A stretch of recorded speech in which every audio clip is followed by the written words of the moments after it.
Assalamualaikum warahmatullahi wabarakatuh. Hello everyone, good morning, afternoon, evening, whenever you're watching, and welcome to PhD time.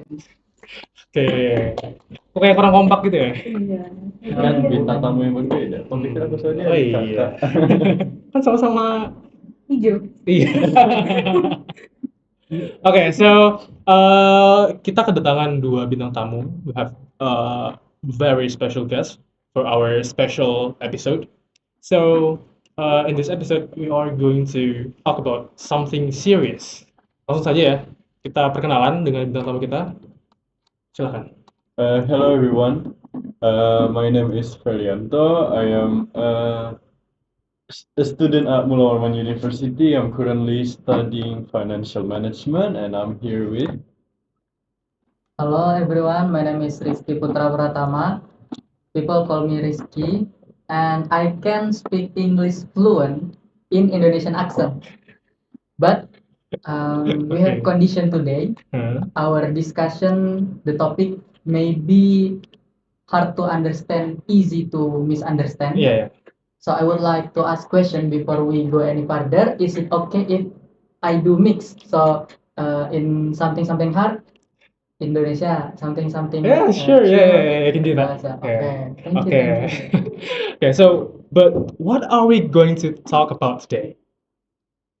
Okay, so we all here is economic student, right? So pasti nggak jauh-jauh dari yang namanya investasi, keuangan, dan lain-lain. Dan akhir-akhir ini banyak yang namanya financial technology.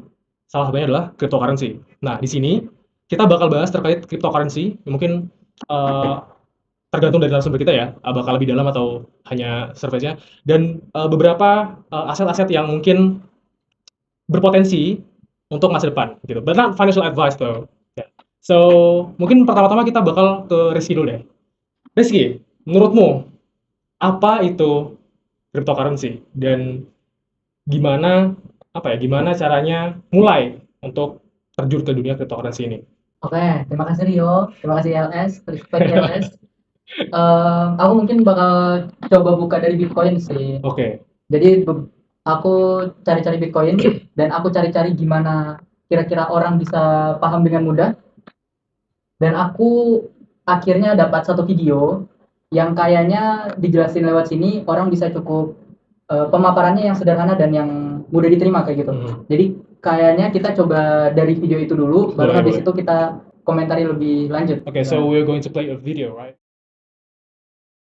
Video ini dikhususkan untuk kalian yang benar-benar buta tentang apa itu Bitcoin, mau pelajarin tapi bingung mau mulai dari mana, atau kalian tahu apa itu Bitcoin tapi kurang pede sama diri sendiri. Video ini akan menggunakan bahasa yang sangat sederhana dan umum, sehingga harusnya kakek nenek kalian juga bakal paham apa isi video ini. Dengan kalian nonton playlist ini, kalian gak harus pusing-pusing lagi cari video apa itu Bitcoin, oke?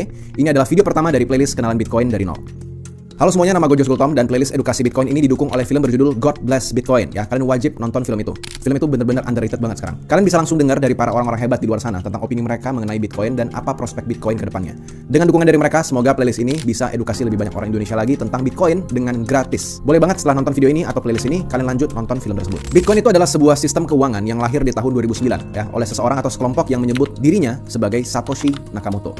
Dia adalah pencipta dari Bitcoin itu sendiri dan sampai sekarang kita tidak tahu dia itu siapa. Apakah dia orang Jepang, apakah dia satu orang, apakah dia kelompok?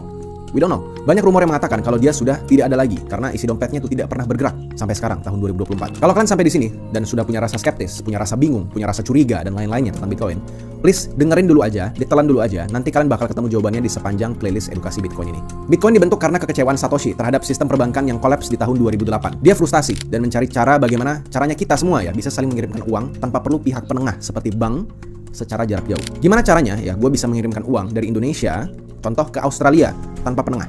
Dan dari otak jeniusnya Satoshi ini, ya dia menciptakan sebuah tesis yang dia ketik di sebuah dokumen kertas putih atau white paper yang berjudul Bitcoin, a peer-to-peer electronic cash system. Dari dokumen white paper itu, dia menciptakan satu sistem keuangan yang belum pernah dilihat manusia sebelumnya. Kalian bisa akses dokumen ini di link di bawah ya, gua kasih ada di deskripsi. Semua orang bisa baca, semua orang bisa akses, dan semua orang bisa audit. Kalian perlu tahu, ketika kita menyimpan uang kita di dalam bank, sebenarnya uang kita itu bukan lagi uang kita. Kita tidak punya hak penuh atas uang kita lagi kalau kita depositkan uang kita di bank. Kenapa begini? Bank itu punya satu sistem keuangan yang menurut gue itu cukup aneh, terdengar ilegal, tapi sangat legal ternyata. Dan sistem ini dipakai di seluruh bank yang ada di dunia, ya, termasuk Indonesia. Sistem keuangan ini disebut sebagai Fractional Reserve Banking System. Ini adalah sebuah sistem di mana bank boleh meminjamkan uang yang sebenarnya tidak ada di berangkas mereka sama sekali.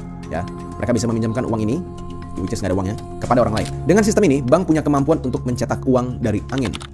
Dengan Fractional Reserve Banking System ini, bank hanya perlu menyimpan sebagian uang kita di bank dan sisanya bisa dipinjamkan kepada orang lain. Let's say, angkanya adalah 10%. Ya, Fractional Reserve Banking itu 10%. Di mana artinya, bank hanya perlu menyimpan uang 10% dari dana kita sebagai nasabah dan 90% uangnya itu boleh dipinjamkan kepada orang lain dan ditagihkan dengan bunga.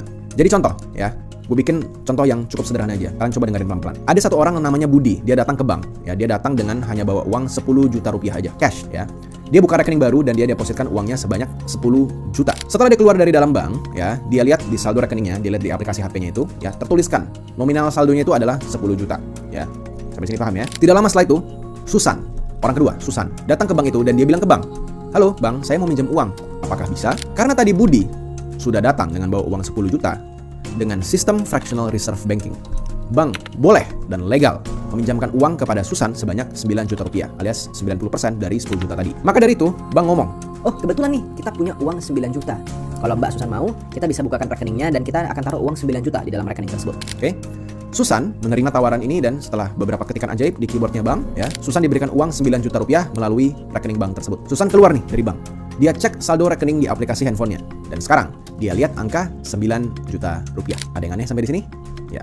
Kalau kita lihat HP-nya Budi dan HP-nya Susan secara bersamaan, itu totalnya 19 juta. Dan uang itu, 19 jutanya, itu beneran bisa dibelanjain semuanya. Bank baru saja menciptakan uang 9 juta rupiah dari angin berkat bantuan Fractional Reserve Banking. Dan lucunya, cerita ini nggak berhenti sampai di sini aja. Nggak berapa lama kemudian, ada Agus nih, orang ketiga, datang ke bank. Ya, dia juga mau minjem uang. Apakah ada uangnya di bank? Harusnya nggak ada ya.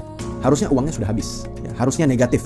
Minus malah. Tapi Fractional Reserve Banking mengatakan, Susan itu punya uang 9 juta secara resmi. Dan uang 9 juta ini, 90%-nya dari 9 juta tadi, itu boleh dipinjamkan kepada Agus. Sehingga akhirnya bank memberikan pinjaman kepada Agus sebanyak 8,1 juta rupiah. Ya, 90% dari 9 jutanya uang Susan tadi yang doesn't even exist. Agus dibukakan rekening baru, dan dari beberapa ketikan ajaib tadi, ya, saldo 8,1 juta itu masuk ke saldonya Agus. Agus keluar dari bank, dan dia cek, ya, rekening dia, saldonya, di aplikasi HP-nya. Dia buka. Situ tulisannya adalah 8,1 juta. Kalau kita gabung, saldonya Agus, saldonya Susan, saldonya Budi, itu totalnya 27,1 juta. Bank baru saja mencetak uang sebanyak 17,1 juta dari uangnya 10 juta Budi tadi yang di awal. Dan ini semua bisa dibelanjain. Dan ini terus terjadi, gak berhenti di Agus doang. Ada orang keempat, orang kelima, 6, 7, 8. Dan iya, kalau benar Fractional Reserve Banking-nya adalah 10%, maka uang Budi tadi, yang tadi awalnya hanya 10 juta di dalam bank, ini bisa menciptakan uang dengan total 100 juta alias 10 kali lipat. Dan kalian perlu tahu, 10% Fractional Reserve Banking itu besar, ya. Di Indonesia sendiri itu angkanya lebih kecil, yaitu di angka 7,5 sampai 9%. Sementara di Amerika, di US itu 0%. Ya, jadi basically bank itu bisa meminjamkan uang yang sama sekali bahkan nggak ada di bank, 0 sejak masa pandemi kemarin. Dan bagi kalian yang nggak tahu, ini adalah satu skema atau satu cara di mana bank itu bisa mencetak uang. Dan semakin banyak uang yang dicetak, semakin kecil nilai uang tersebut. Inilah yang disebut sebagai inflasi. Makanya, semua harga barang di sekitar kita itu harganya selalu naik, ya. Beras, bahan bangunan, uang sekolah, emas, saham, biaya hiburan, dan lain-lainnya itu selalu naik. Dan ini cuma salah satu, sekali lagi. Ini cuma salah satu kungfunya doang bank untuk mencetak uang. Ada banyak cara lainnya. Dan apakah pencetakan uang ini akan berhenti suatu saat? Jawabannya adalah tidak akan pernah. Ini akan terus dicetak tanpa henti, yang membuat nilai uang kita itu selalu turun. Uang kertas yang diatur bank sentral, ya, seperti misalnya rupiah, dolar, euro, baht, yuan, yen, won, sebutin namanya. Ini adalah uang yang disebut dengan nama uang fiat. Dan sistem fiat ini itu baru saja dibentuk 1970-an. Belum umurnya itu bahkan belum 100 tahun. Saat Presiden US Nixon menghapuskan gold standard, ya. Sejarah singkat gue kasih tahu di sini tentang apa itu gold standard. Kalian dengar dulu aja. Dulu uang kertas itu 1:1 dengan emas yang disimpan di dalam bank. Jadi kalau kalian dulu punya uang 100.000, ya basically kalian bisa nukerin uang 100.000 itu jadi emas senilai 100.000 di dalam bank. Emas itu kan susah ya dibawa kemana-mana, kan berat gitu ya. Jadi uang kertas ini tuh dinilai lebih efektif untuk disimpan dan dibawa kemana-mana. Dulu uang kertas di zaman gold standard itu sebelum tahun 1970-an itu gampangnya kalau gue sebut kayak semacam voucher emas lah, kira-kira seperti itu. Voucher emas yang bisa ditukarkan kepada bank. Lalu kenapa sistem ini berhenti? Alasannya as simple as karena bank itu sangat rakus. Mereka tahu mereka bisa mengeluarkan uang kertas jauh lebih banyak daripada jumlah emas yang mereka simpan di dalam berangkas mereka sendiri. Mereka ngelakuin ini terlalu sering dan terlalu banyak, hingga akhirnya ketika orang minta emas mereka balik, mereka cuma bisa angkat tangan, bilang emasnya nggak ada sama sekali. Maka sejak itu ya, untuk menghindari bank collapse ya, itu bakal jadi collapse yang sangat besar kalau misalnya tidak dilakukan apa-apa. Semenjak tahun 1970, Presiden Amerika Nixon mengubah sistem keuangan dolar dari yang namanya gold standard menjadi fiat, yang tadinya in gold we trust menjadi in God we trust. Ya, well basically mereka suruh kita percayanya sama pemerintah, sama bank sentral, bukan sama Tuhan. Mereka suruh kita percaya aja itu uang kertas itu ada nilainya. Uang kita bukan lagi uang kita, dan ini kenapa kita tidak pernah diizinkan oleh bank untuk menarik uang cash dalam jumlah besar sekaligus. Kenapa? Karena mereka nggak pernah punya uangnya. Kalau seluruh nasabah ya di satu bank itu tiba-tiba narik, let's say uang 10% aja dari rekening kita, 10% aja secara bersamaan, 10-20% let's say, itu dijamin 100%, banknya pasti bakal tutup, bangkrut. Apakah sudah pernah terjadi? Pernah, dan ini sudah terjadi berkali-kali. Salah satunya di tahun 2008 yang membuat Satoshi Nakamoto muak dan akhirnya menciptakan Bitcoin ini. Dengan bank, kita tidak bisa mengirimkan uang kita dalam jumlah besar dan cepat ke bank yang berbeda atau ke luar negeri. Kalau kita ngelakuin ini lewat bank ya, malah bank itu bisa membekukan rekening kita dan kita dituduh atas dasar pencucian uang. Yang padahal ya, uangnya itu uang kita sendiri. Ya, kita harusnya bebas ngelakuin uang kita tuh kayak gimana gitu. Selama kita sudah bayar pajak, bebas aja harusnya. Itu adalah uang hasil kerja keras kita sendiri. Kalau kalian punya saudara nih di luar negeri, kalian punya orang tua di luar negeri yang butuh uang, biaya besar untuk berobat, dan dia diminta untuk mengirimkan dana secara langsung, apakah bisa? Jawabannya tidak, ya bank tidak mengizinkan. Harus melalui beberapa proses dan checking terlebih dahulu, lalu dipotong biaya admin, ada biaya ini, biaya itu, ditunggu beberapa lama, kadang berhari-hari, baru bisa dikirim. Satoshi Nakamoto memperbaiki semua sistem ini. Dengan Bitcoin, kita bisa menyimpan uang kita tanpa perlu izin bank. Kita bisa mengirimkan uang kita kemanapun kita mau, tidak terbatas wilayah sama sekali. Selama wilayah itu ada jaringan internet, ke negara apapun, ke benua apapun, tetap bisa kita kirimkan uang dengan biaya yang sangat murah. Bayangin aja ya, di tanggal 16 Januari 2024, baru-baru aja, ada orang tidak dikenal, alias anonimus ya, dia mengirimkan 42.870 Bitcoin dari satu rekening ke rekening yang lain, hanya dalam waktu kurang lebih 1 jam aja. Yang kalau dirupiahin, itu nilainya lebih dari 10 triliun rupiah.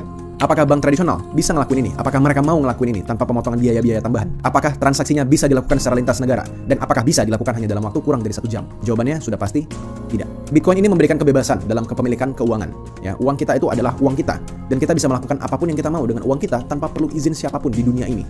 Termasuk Satoshi Nakamoto sekalipun. Bahkan pemerintah sendiri pun nggak bisa membekukan rekening Bitcoin kita kalau mereka mau. Nggak bisa. Not even pemerintah, not even Satoshi. Karena Bitcoin tidak dikontrol oleh siapapun. Kenapa bisa seperti ini? Ini akan kita bahas di episode selanjutnya. Jadi silakan nonton episode selanjutnya di sebelah sini. Dari in gold we trust jadi in God we trust. Yang basically nggak God juga, tapi pemerintah dan lain-lain. Aku bukan orang kaya ya, tapi yang aku dengar dari orang kaya, mereka nggak nyimpen cash. Mereka dapat cash, mereka dapat fiat, uang yang berdasarkan kepercayaan, mereka buang ke aset. Masihkah kita semua yang gajinya UMR, apalagi saya yang belum punya pekerjaan, percaya terhadap uang cash ini, masih mau disimpan uang cash ini? Enggak. Jadi Bitcoin. Dari 3 video itu, seenggaknya aku bisa ada 3 hal yang bisa aku garis bawahi. Pertama, uang sedemikian mudahnya untuk dicetak. Cetak dari angin. Bahkan nggak perlu print, cuman perlu tik. Jadi uang baru. Dari yang udah dijelasin video tadi, kalau kalian merhatiin, fractional reserve banking system. Inflasi, katanya 3%. Kata Timothy, dia nggak percaya inflasi segitu. Saya percaya Timothy. Karena saya pikir-pikir, 2022, waktu pertama kali masuk kampus ini, aku sering beli beras. Karena aku masak sendiri pakai rice cooker. Beras 5 kilo itu 60 ribuan masih dapat. Seingatku ya pada waktu itu. Sekarang harganya udah 5 kilo juga 80 ribuan. Belum aku lulus, berasnya udah mau naik 2 kali lipat. Belum aku lulus, berasnya udah mau naik 2 kali lipat. Belum aku lulus, berasnya udah mau naik 2 kali lipat. Apalagi yang lain, apalagi dana pendidikan, apalagi yang lain. Beras aja segitu yang sering kita beli. Sebentar. Menurut Timothy, seenggaknya 13-15%. Itu Timothy dapat datanya dari? Karena dia sering bagi-bagi beras. Okay. Dia bagi-bagi beras bertonton setiap minggu, setiap pekan. Dia catat, dia track, dia hitung. Yang dia dapat kenaikan untuk beras sendiri 13-15%. Itu beras teman-teman. Dan kalau kalian nyimpan uang 100 juta, 2 tahun setengah uang kalian. Gak diapa-apain 2 tahun setengah. Lama-lama habis, lama-lama minus. 100 juta itu capek loh. Kalau kerja UMR mungkin 2 juta, 3 juta, mau nabung sampai kapan? Sampai buat nyampe 100 juta, udah gitu 1 jutanya minus terus. Betul. Uang dicetak segitu mudahnya. Yang kedua, aku bisa ambil dari video itu, Bitcoin canggih. Karena dia cepat dan transparan. transparan. Bitcoin itu diaudit 10 menit sekali. Saat Federal Reserve nggak pernah diaudit sepenuhnya sejak dia berdiri sekitar 1 abad.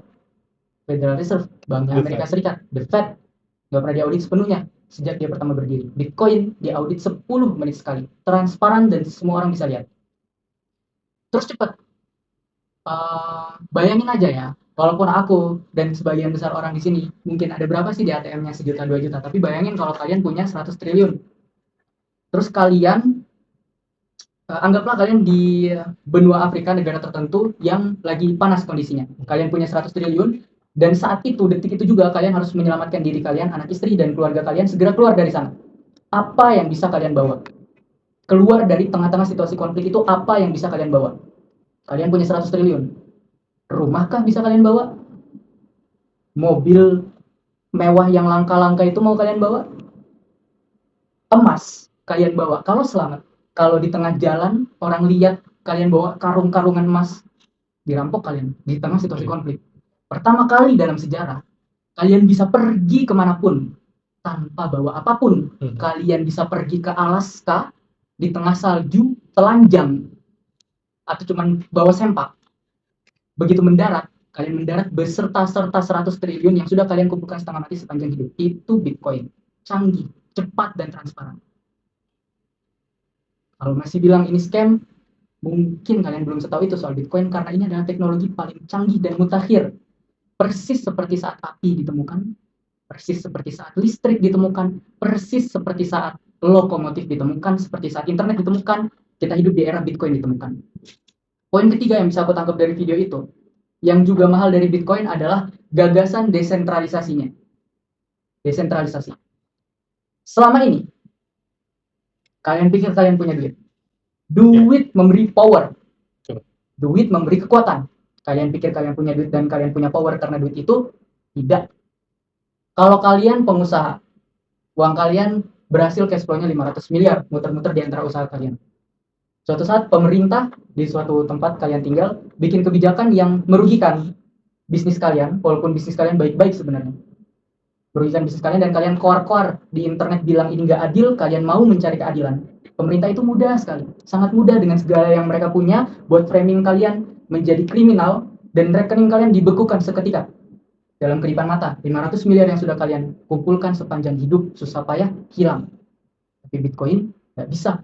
Karena dia nggak ada di satu orang, dia nggak ada di satu kelompok, dia nggak ada di satu intervensi institusi bagaimanapun, tidak diintervensi negara. Harta kalian adalah milik kalian. Jadi Bitcoin untuk mereka yang ingin sepenuhnya menghabiskan sisa umur sebagai manusia yang benar-benar merdeka. Itu 3 yang bisa aku dapat dari video ini. Jadi aku bukannya kontra terhadap Bitcoin, tapi aku mempertanyakan, bukankah pandanganmu terhadap dunia terlalu pesimis? Apakah dunia memang bakal hancur itu, dan pemerintah sebobrok itu, dan mata uang dan ekonomi bakal sehancur itu di masa depan nanti? Sebelumnya aku disclaimer dulu ya. Iya. Disclaimer pertama, aku mau bikin clear posisiku di mana. Jadi aku sebenarnya nggak terlalu kiri, nggak terlalu kanan. Aku bukan yang kayak Bitcoin terus miskin. Aku nggak kayak gitu. Oke. Ada satu fenomena dalam hidup yang mungkin harus kita terima. Sekarang kalau orang kerja, dia sebagai dokter atau dia sebagai teknisi, pagi sampai sore mungkin dia bergelut sama pekerjaannya. Tapi begitu sampai rumah, dia harus jadi semi hedge fund manager. Dulu orang kalau kerja buat kerajaan, misalnya bersih-bersihin kuda atau dokter kerajaan, mereka ngerawat apa segala macam, pulang dikasih gaji emas, dibayar pakai emas, emasnya disimpan di bawah bantal, aman. Nggak 3 tahun hilang setengah karena inflasi tadi. Emasnya akan satu terus. Kalau kita sekarang ibaratnya kalau emas hipotek 3 tahun setengah sampai lama-lama habis. Makanya pulang mesti harus jadi semi hedge fund manager. Posisiku di situ. Sebagai orang biasa yang punya cita-cita di industri lain, yang mau bekerja untuk pekerjaan lain, tapi di rumah harus jadi semi hedge fund manager. Taruhnya di Bitcoin. Cuman Andrew yang dia bikin Pusat Gade Indonesia, kalian cari aja podcastnya, orangnya terkenal. Andrew bilang dia portofolionya di Bitcoin sedikit, dia nggak mau merhatiin sebegitunya. Jadi dia taruh terus ya udah dibiarin aja.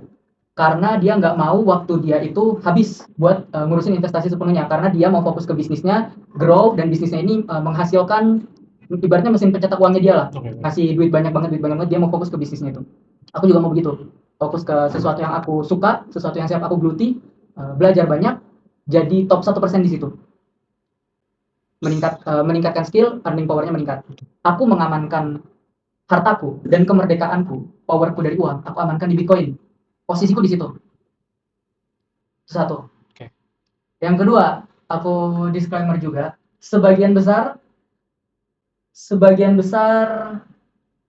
yang aku sampaikan, sebagian besar aku dapatnya dari Timothy Ronald. Oke. Sumbernya, source-nya dari Timothy Ronald. Ence. Nah, mungkin kalian banyak yang nggak suka sama Timothy Ronald. Betul. Tapi aku kasih tahu kayak gini ya.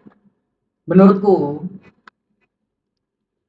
sekarang sudah sangat ketinggalan zaman kalau kalian masih mau benci-benci orang di internet, masih mau hate speech dan lain-lain sama orang di internet. Menurutku itu sudah sangat ketinggalan zaman. Karena gini loh analoginya, ini badanku utuh nih, kepala sampai kaki. Di depan orang tua aku mungkin aku cuma leher sampai kaki, di depan teman-temanku mungkin cuma dada sampai kaki, di depan dosen mungkin cuma pusar sampai kaki, di depan orang-orang yang aku nggak deket, yang baru kenal di jalan, mungkin cuma lutut sampai kaki. Oke. Yang aku taruh di sosmed mungkin cuma seujung jari.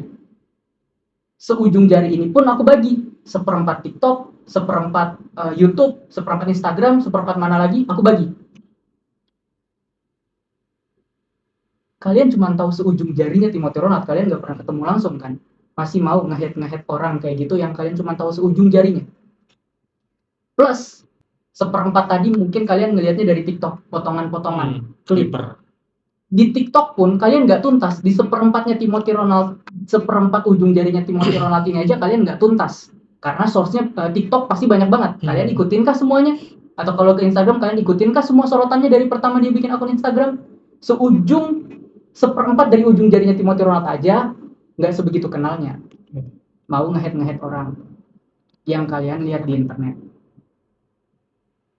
Ini aku maksudnya nunjuk kalian dan diriku ya. Ada dua begini. Maksudnya aku bukan menghakimi. Aku pun kayak gitu ya. Aku mengingatkan diriku sendiri. Oke. Nah, jadi back to topic ya. Tadi tentang Bitcoin. Nah, Ferry gimana tadi tanggapannya terkait ini? Jadi gini teman-teman, sebelumnya aku ikut meluruskan juga. Kami di sini enggak menurunkan atau mendiskredit pihak manapun. Betul. Kami juga enggak memaksa kalian harus mengikuti saran kami. Kami di sini selain sebagai forum diskusi, kami juga membagi pengetahuan apa yang kami tahu. Jika ada kesalahan ke depannya, kami nggak akan maksa bahwa kami pasti benar selamanya. Jika mungkin ada salah kata, pasti akan kami perbaiki ke depannya. Jadi ada kemungkinan kami salah, tetapi jangan menutup kemungkinan bahwa kami juga mungkin benar. Hal itu terjadi di sosial media. Jadi mas, pengetahuan itu tuh bisa datang dari mana aja. Termasuk dari orang yang paling kamu nggak suka, dari orang yang paling kamu benci. Seperti kata Mas Rizky tadi, kalian udah gak zaman lah sekarang untuk benci-benci orang di sosial media. Mau sebejat apapun perilaku mereka, mau senggak suka apapun kamu sama dia, ada hal yang bisa kamu pelajari. Ada hal yang perlu kamu lihat secara objektif untuk ngelihat bahwa bisa nggak ini akhirnya bermanfaat untuk diriku. Dan ini yang coba kita sampaikan di podcast ini. Jangan kalian menolak, jangan kalian bilang udah pasti salah karena orangnya aku nggak suka. Lihat apa yang dibicarakan, bukan lihat siapa yang berbicara. Oke, balik ke topik mas. Topi bang.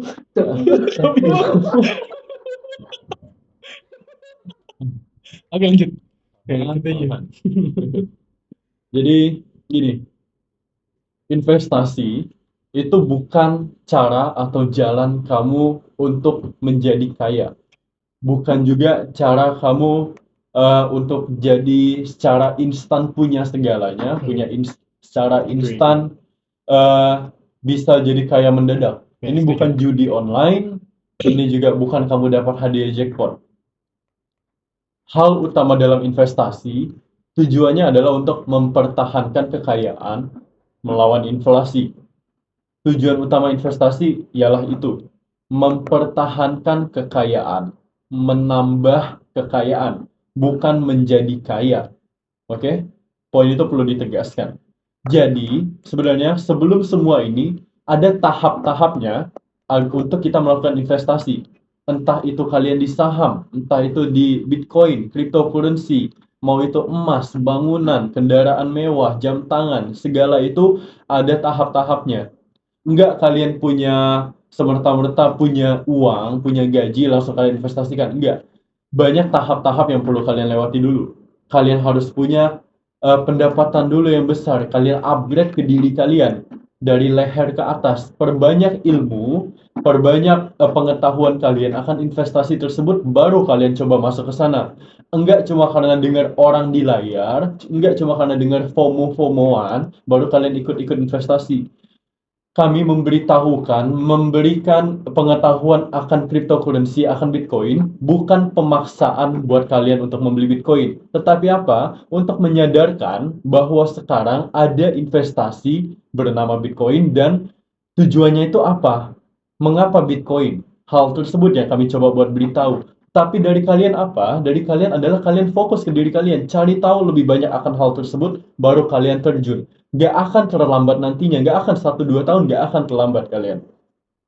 Tetapi jika kalian punya pengetahuan akan hal tersebut dulu, baru kalian bisa masuk. Gitu mas. Dan seperti yang saya bilang sebelumnya, investasi itu ada tahap-tahapnya. Jangan pakai uang panas, jangan uang UKT sekolah kalian pakai buat investasi.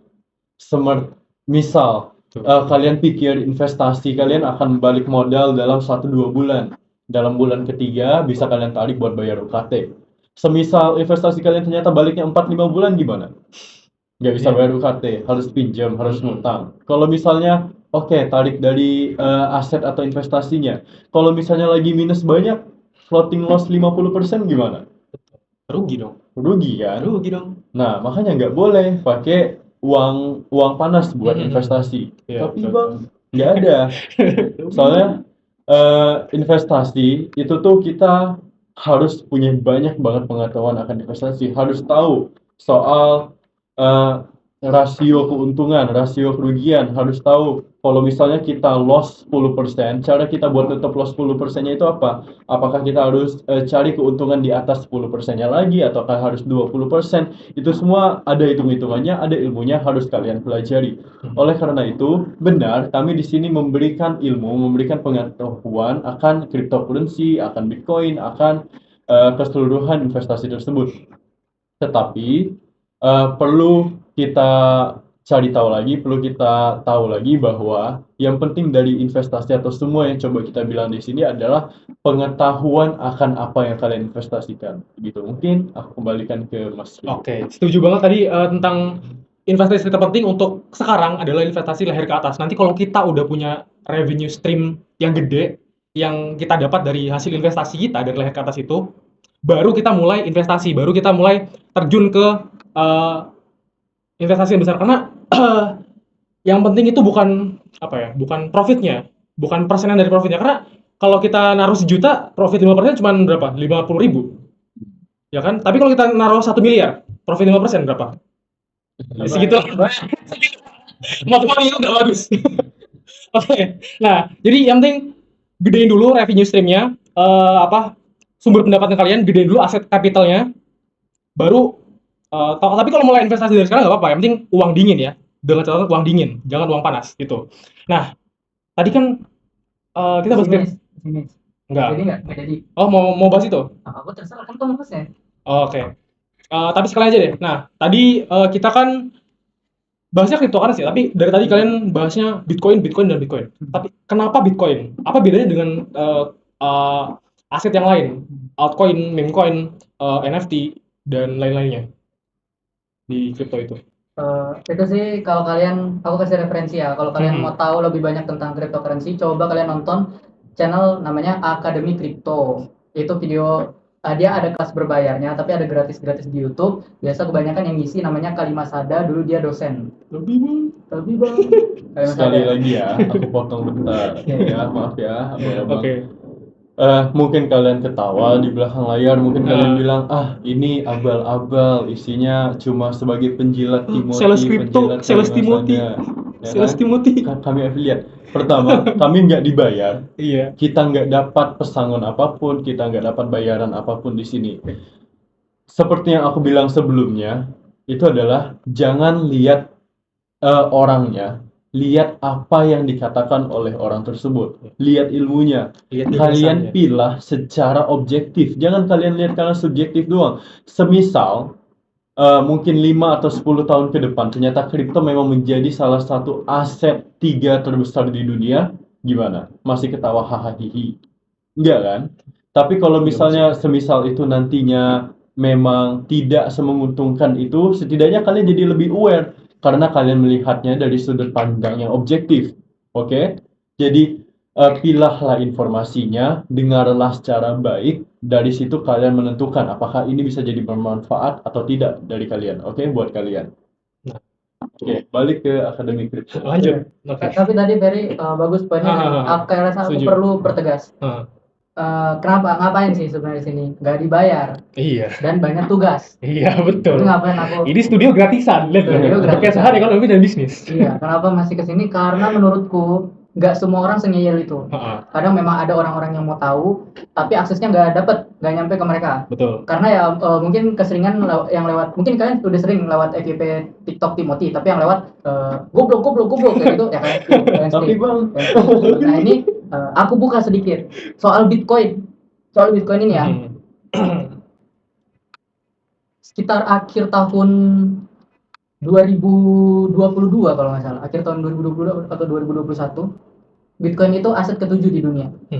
Sekarang atau enggak akhir 2024 deh, akhir 2024 kalau nggak salah. Ke-6 nggak sih? Ke-7 terus naik, sekarang dia udah aset ke-5 di dunia. Dalam beberapa bulan, aset ke-5 di dunia.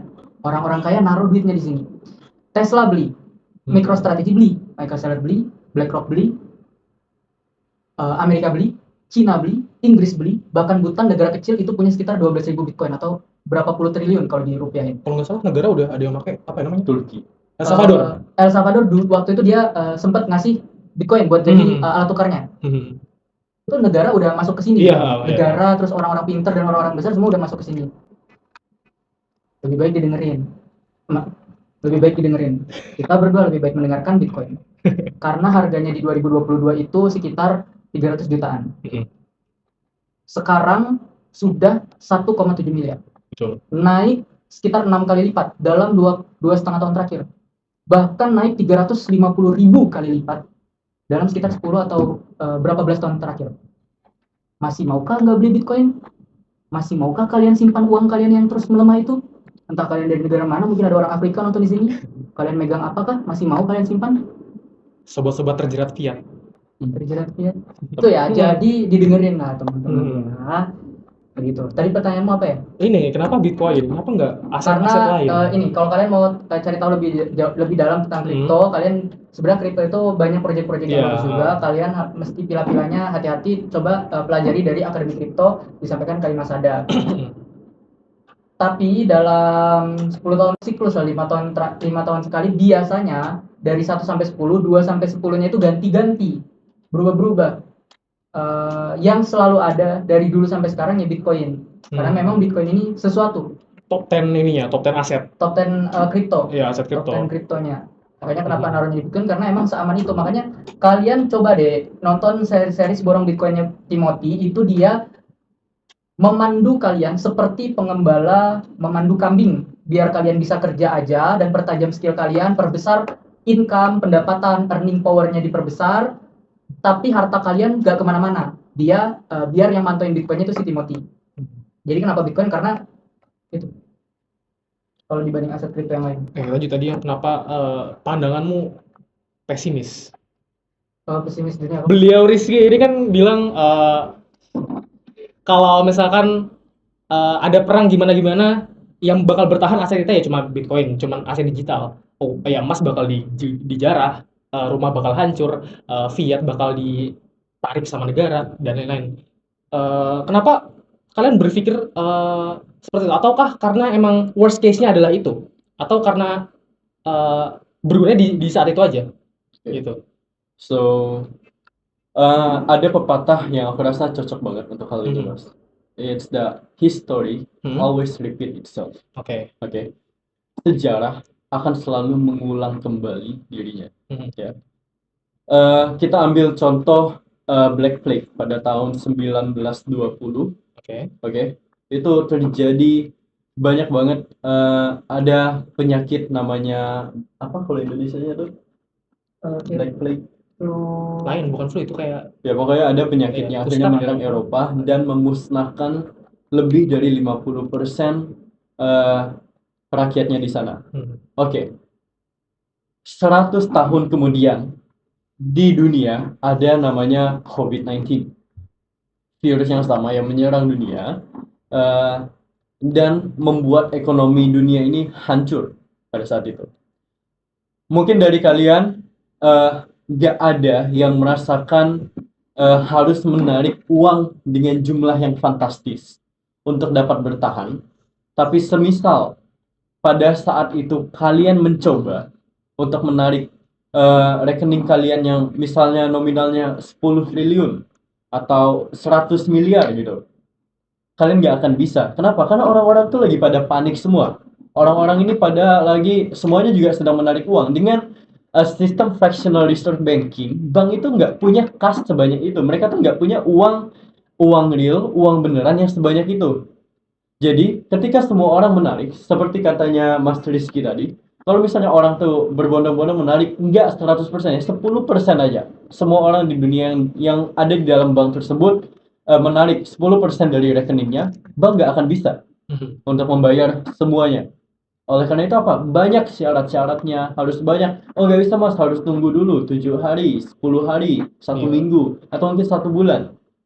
Dan kalau misalnya Bitcoin datang dalam hal ini, semisal pada saat itu kalian pegang Bitcoin, kalian menaruh 100 miliar di sana, kalian ingin menarik 100 miliar dari sana, pada saat itu juga 1 jam kalian langsung dapat uangnya.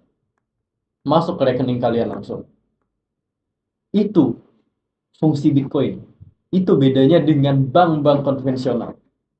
Oleh karena itu, kenapa kita bukan kami bermaksud negatif terhadap kondisi dunia saat ini, bukan juga kami yang begitu pesimis mengharapkan dunia akan hancur, tetapi apa? Bersiap, prepare for the worst. Oke?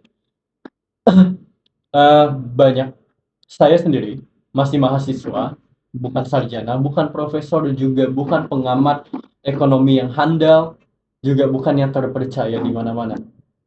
Tapi sebagai pengamat ekonomi biasa, sebagai penikmat-penikmat ilmu-ilmu ekonomi ini, kita bisa tahu kalau misalnya kondisi ekonomi pada akhirnya itu akan selalu terjadi siklus krisis, akan selalu terjadi adanya masalah ekonomi yang akan selalu berulang karena sistem salah satunya fractional reserve banking ini. Akan ada saat di mana sudah terlalu banyak uang palsu dari angin yang beredar, sampai ketika dibutuhkannya uang beneran untuk dipakai, nggak ada lagi sisanya. Dan ketika itu terjadi apa? Inflasi besar-besaran, terjadinya krisis ekonomi. Dan pada saat itu terjadi, yang bisa kita bawa, yang bisa kita manfaatkan secara maksimal apa? Bitcoin aja. Cuma cryptocurrency Bitcoin. Saham pasti akan turun. Emas, kamu nggak akan bisa bawa emas yang jumlahnya total 1 triliun, kamu mau bawa gimana caranya? Kau keburu dirampok teroris, kau keburu orang-orang tahu kau udah dijarah, dibunuh di saat itu juga. Kau mau bawa mobil mewahmu, siapa yang mau beli mobil mewah pada saat krisis ekonomi itu? Oke, semuanya mindsetnya adalah bertahan hidup. Oleh karena itu, pilihan bertahan hidup kami ialah Bitcoin tersebut. Itu alasannya. Oke. Aku mau nebelin sih. Boleh. Silakan. Benar, kayaknya aku kurang nebelin di bagian Bitcoin itu cepet itu canggih, teman-teman. Cepet itu canggih. Tadi kan si Ferry nyinggung soal narik uang. Aku sebelumnya ada bahas Bitcoin itu kalau transfer segala macam cepat. Itu canggih. Kenapa canggih? Karena orang kaya cerita ngasih tahu. Aku kan nggak kaya, aku nggak tahu, tapi orang kaya ngasih tahu. Atau kalau kalian ada di sini yang kaya, kalian coba deh mau transfer dari sini ke Amerika, rupiah mau kalian transfer ke dolar. Coba dalam nominal besar, misal kayak kalian pebisnis 100 miliar atau 10 miliar, kalau mau transfer keluar, nggak akan bisa secepat itu, teman-teman.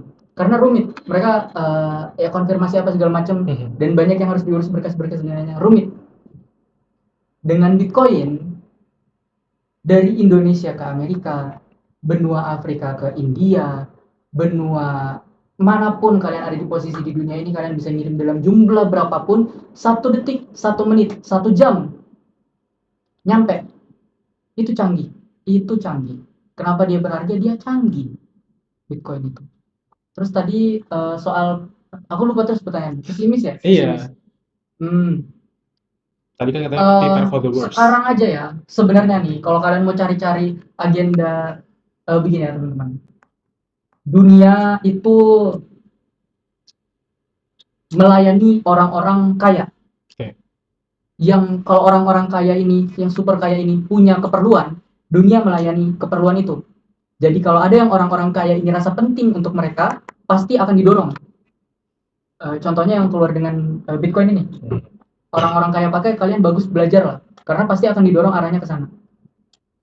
Sekarang, kondisinya, ekonomi susah. Kalian pasti ngerasain juga yang tinggal di Indonesia, daya beli turun dan segala macam. Itu baru 2025. Elon Musk bilang 2040 dia mau keluarkan 10 miliar humanoid robot. Robot yang bentuknya kayak manusia bisa bantu kerjaan manusia. 10 miliar keluar di 2040, lebih banyak dari jumlah umat manusia. Sekarang aja sudah susah kalian. Nanti ada robot, mau jadi apa?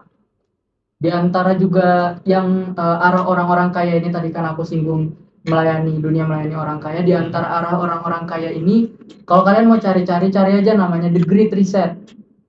Mereka mau membuat ulang tatanan dunia yang baru lah, gambaran besarnya kayak gitu, dan arahnya udah kelihatan sekarang.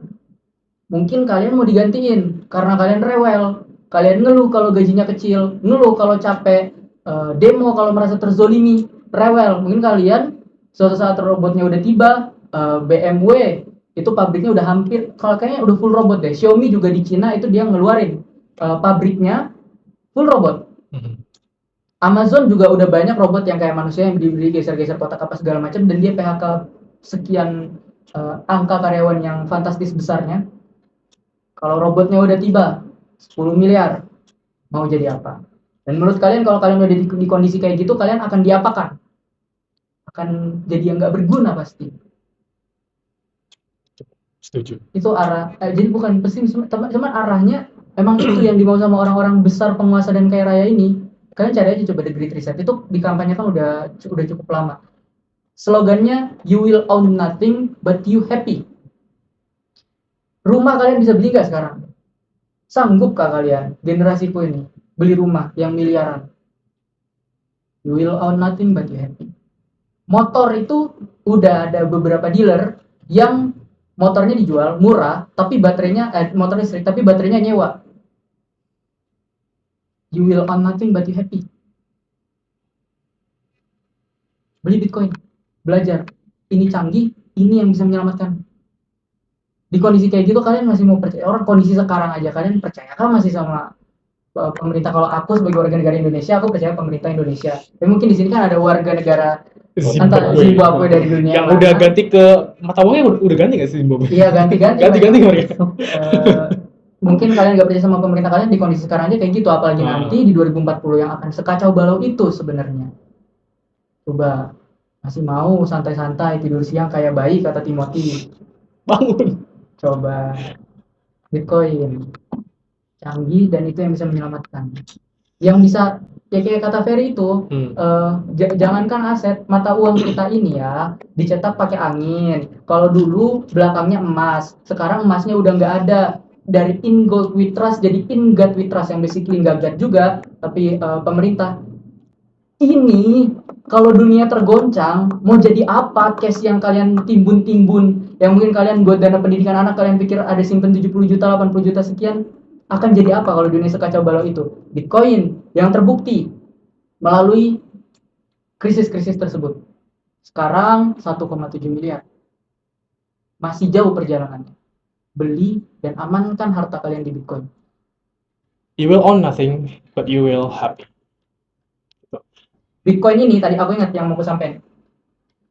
Dia ada sesuatunya yang mengalahkan emas di emas pertama keluar. Kalau nggak salah kapitalisasi atau apa gitu, emas kalah dari waktu pertama keluar. Jadi emas pertama keluar sama Bitcoin pertama keluar itu kalah emas. Emas itu aset yang safe haven, yang kita semua rasa aman. Uang Tuhan. Uang Tuhan. Kata Robert Kiyosaki, emas adalah uang Tuhan, Bitcoin adalah uang rakyat karena desentralisasi tadi segala macam, dolar adalah uang palsu kata Robert Kiyosaki karena angin. Emas safe haven, Bitcoin waktu awal keluar, sama-sama awal keluar, Bitcoin jauh mengalahkan rekor emas dan selalu mencetak rekor-rekor yang baru Bitcoin ini. Kalian cari deh prestasinya Bitcoin, atau kalian, karena menurutku pembuktian itu penting ya. Yang bisa bikin kalian yakin menurutku pembuktian. Nah, kalian coba nonton series borong Bitcoinnya Timothy. Kalian lihat tuh, sekarang udah berapa kali lipat dan gak kemana-mana duitnya. Terbuka portofolionya, duitnya gak kemana-mana. Coba diikutin. Disclaimer, bukan sales Timothy, tapi emang di situ ilmunya banyak banget. Bisa diserap lah sama kalian yang itu udah sesederhana banget cara penyampaiannya, boleh dicek sendiri. Kalian nonton nanti video Timothy itu ya, yang satu Bitcoin 20 miliar. Dia kotak begini, Timothy ada bagi-bagi. Di sini ada saham Microsoft, ada emas apa segala macam. Bitcoin masih nyempil di sini. Dan Bitcoin akan balap emas yang sebesar itu. Dia masih nyempil di sini. Mahalkah itu? Dia masih nyempil di sini. Dengan kecanggihan dan transparan itu juga canggih ya teman-teman. Transparan itu canggih. Itu yang kita mau sekarang kan dari pemerintah dan lain-lain. Kalau kalian ada warga negara benua Afrika something, mungkin itu yang kalian inginkan dari pemerintah kalian kan, transparan, terbuka dan segala macam. Ini barang tercatat jelas, semua orang bisa lihat kalau kalian ngerti teknologinya. Dan kalau dijelasin di sini mungkin agak ruwet buat dipahami. Aku pancing aja, ini barang canggih, dia cepet, dia transparan. Cari kenapa bisa kayak gitu. Di sini dia emas di situ besar, bakal balap emas. Nonton videonya Timothy udah dihitungin, bakal balap emas. Masih jauh, masih bayi. 1 miliar. Tapi maksudku ini sebenarnya akan aku kasih tahu di akhir, teman mungkin kita udah agak jauh, jadi aku ingetin di sini. Belajar Bitcoin sekarang, belinya tahun depan. Belajar Bitcoin sekarang, belinya tahun depan. Itu notesku. Oke, karena ngomong-ngomong soal canggih, di Indonesia menurut kalian udah bisa compete belum sama negara-negara? Kalau di negara kayak US itu kan adopsi fintech, adopsi cryptocurrency-nya tinggi karena emang sistem perbankan mereka yang masih old school banget kan, masih kuno banget, jadul. Jadi mereka lebih milih yang lebih cepat, yaitu cryptocurrency. Sementara di Indonesia kita kan lebih cepat, lebih istilahnya perbankannya lebih modern, lebih. Dan menurut kalian environment teknologi di Indonesia udah memungkinkan belum buat yang berurusan dengan cryptocurrency? Bagi negara kita untuk mau integrasi seperti yang kayak Mas Rizky udah bilang, Bitcoin itu tuh canggih banget. Daripada kita mining, kita mengintegrasikan Bitcoin sebagai salah satu platform investasi, sebagai metode pembayaran, itu sebenarnya bisa aja menjadi sangat valid. Yang menjadi masalah adalah beberapa pandangan ketidaktahuan yang menganggap cryptocurrency ini akhirnya menjadi berbahaya. Hal-hal yang berbahaya itu terjadi karena ketidaktahuan. Baik. Bahkan obat yang bisa menyembuhkanmu, kalau kamu makannya dengan asal-asalan tanpa kamu tahu dosisnya, bakal menjadi racun. Obat yang bisa menyembuhkanmu menjadi racun. Mengapa bisa demikian? Karena ketidaktahuan.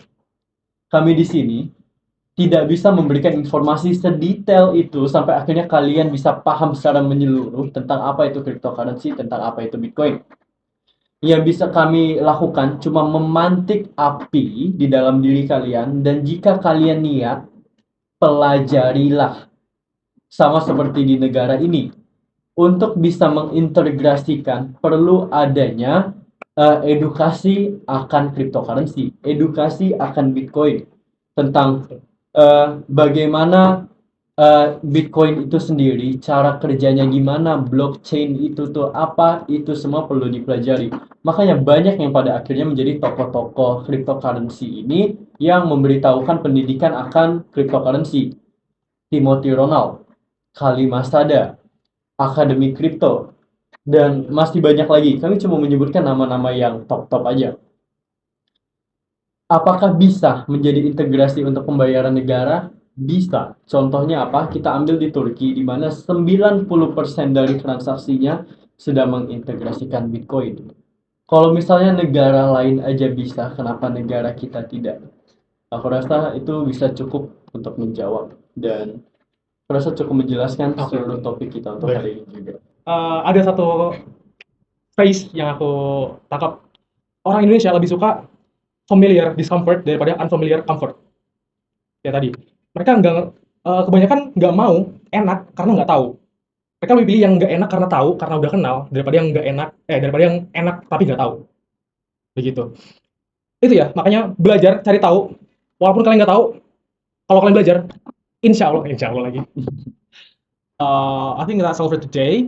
Mau closing?